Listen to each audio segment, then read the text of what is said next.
Neffs, it's your Uncle Bobby. It is 9 p.m. and it's still light here. That's because we're in Alaska.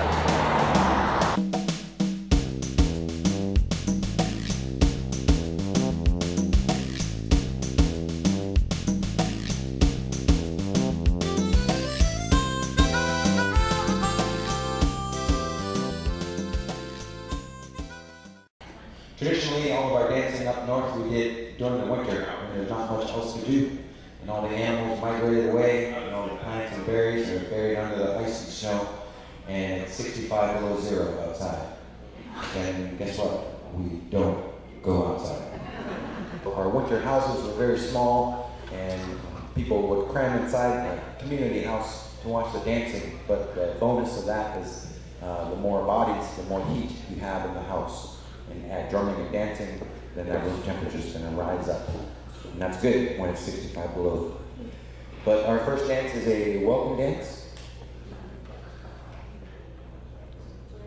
Many of our dances, help to tell our stories, as well as before Western culture. There was no written language in Alaska, and there was no alphabet, and so we are known as oral tradition.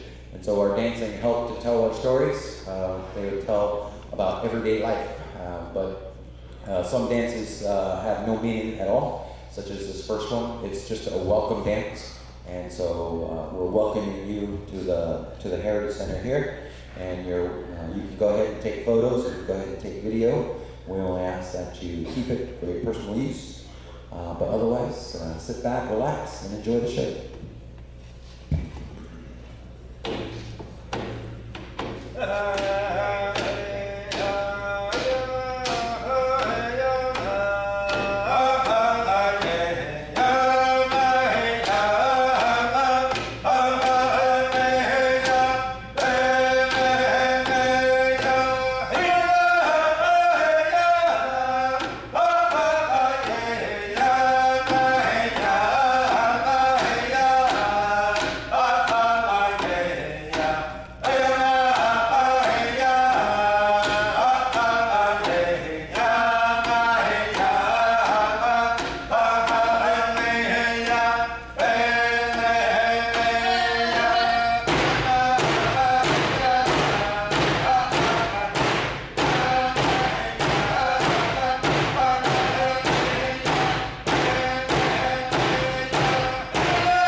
This Inuit culture extends from Alaska and even some parts of Russia, all the way over to Greenland. And one of the things that they all shared, one of the things that they all had in common, was they played these types of games, and these games are totally different than anything that you've ever seen before, any kind of physical activity. I guess you can relate them to yoga.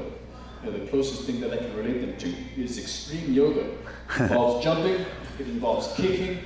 A lot of it is pain endurance. One of the most painful games that we have is a game called the ear pull. The ear pull is a game between two athletes, can be John and I, can be two female athletes. In our competitions, it's always gender-based. Guys compete with the guys, the girls compete with the girls, and that's how it goes. That's how the games are. But for a game like the ear pull, John and I would be sitting across from each other, one leg over the leg of our opponent, while the other leg is under. So our legs are kind of crossed together. And today we use waxed nylon. It's kind of like sinew. It's a little thicker than thread. It's waxed and it's really strong. It's really, really strong. We tie it off at the ends, and then we place that sinew or that loop over our ear. And then from there we play a tug-of-war. We play a tug-of-war game with our ear. And it's really one of the most painful things that I've ever felt. I tried it for fun once. And after that, just for fun, it wasn't even that painful. But I decided never to do the ear pull again. I value my ears. Our ancestors would do a game like this many years ago throughout the winter to prepare their bodies for all the pain that they'd feel from that cold. For every village above the Arctic Circle, there's a span of about 80 to 85 days where the sun sets. So they see 24 hours of darkness during that time. In the summertime, it's the complete opposite, where they see 24 hours of daylight. And it's hard to go to bed. I was in Barrow one year, Barrow, at the very northern tip of Alaska, and I was there in July. It was so hard to go to sleep. I had to put my sleeping bag over my head and sleep like that. I almost suffocated once. But it wasn't fun. It was nice, you know, you wake up, the sun's way up here, but you go to bed and the sun is still right here. It wasn't very kind. But a long time ago, they played these games throughout the winter, and the ear pull is one of the games that they played to build up that pain endurance that they needed for possible frostbite. Living in an area where the temperature drops down to negative 60 degrees pretty regularly. A game called the Alaskan high kick. The Alaskan high kick many years ago was not only a game to build physical strength, but it was a game that these men would do out of entertainment, you know, out of boredom. For this game today in our competitions, athletes start from a seated position under the target. We grab one foot with our opposite hand. Our other hand is placed behind us. This hand can't move, it has to stay firmly planted on the floor. And then with our free foot, we thrust our body up into the air and kick that target, all while holding that foot. The object of this game is height, so athletes are trying to kick as high as they can. Today, these games are an organized sport where we have many athletes throughout Russia, Alaska, 5 territories in Canada, and Greenland. John's trying to show off there.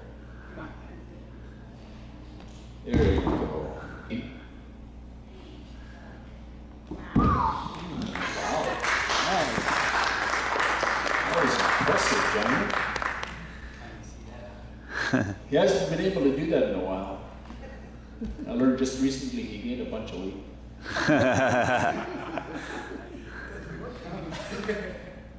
He gained like 20 pounds. In how long? What, 2 weeks? 3 days? 3 days.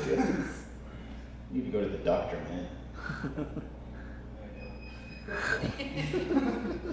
And it's okay that I tell him that, you know, he's my cousin. I can say whatever I want to him.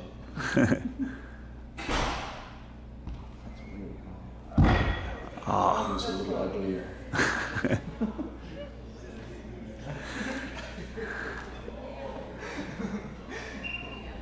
John here is actually one of the best Alaskan high kickers that there are.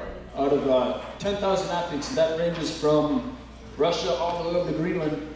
Hey. Very nice. Got it. This next event that we'll go ahead and showcase for you guys is called the 2-foot high kick.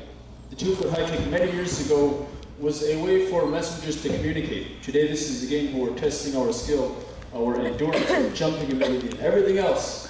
We kick this target with both feet, starting from a running approach. We jump off with both feet, and we have to kick that target with both feet at the same time. Whoa! What?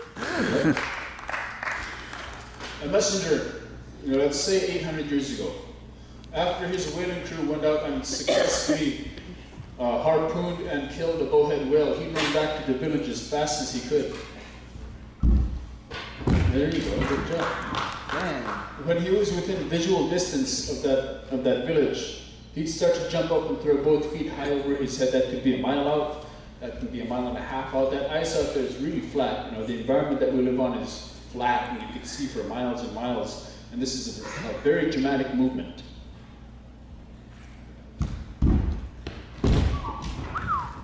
Yeah. And when those villagers saw that messenger throwing 2 feet up in the air, they'd know that somebody up there caught a bowhead whale, and they needed help to pull it in onto the ice. These bowhead whales, they can measure up to 60 feet long and weigh 80 tons sometimes. So they needed a whole community to be there to pull that whale up.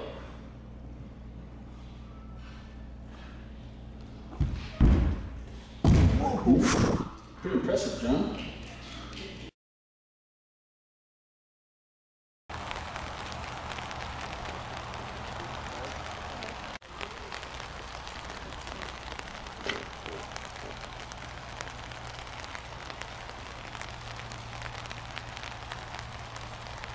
All these dwellings.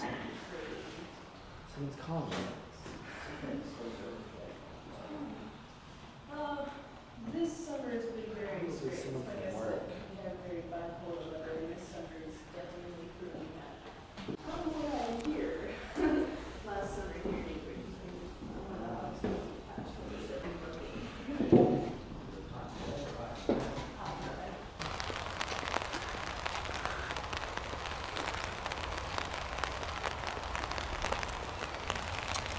So this is the bones of a gray whale. Now a lot of the Alaskan tribes would hunt whales.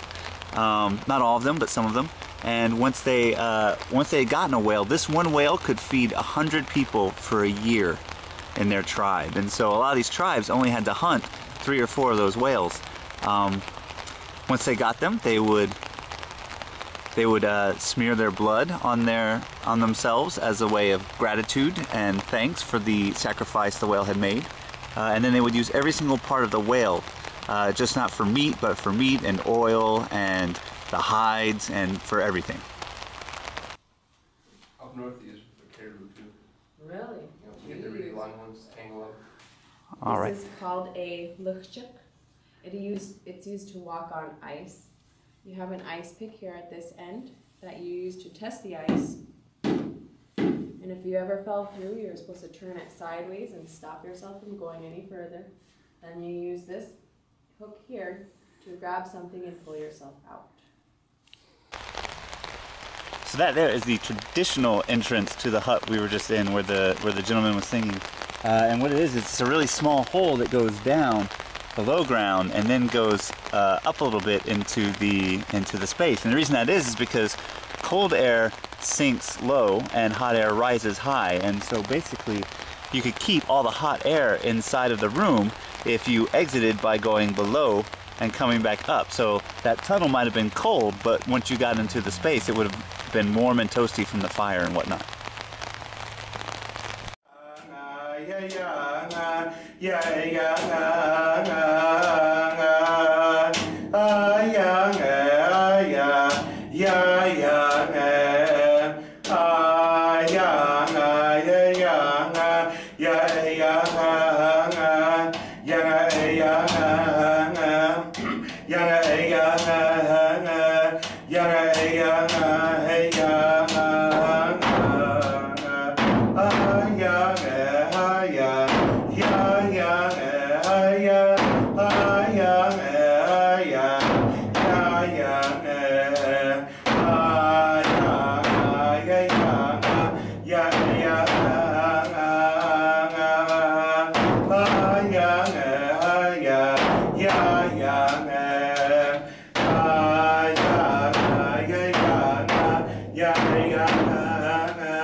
Yeah.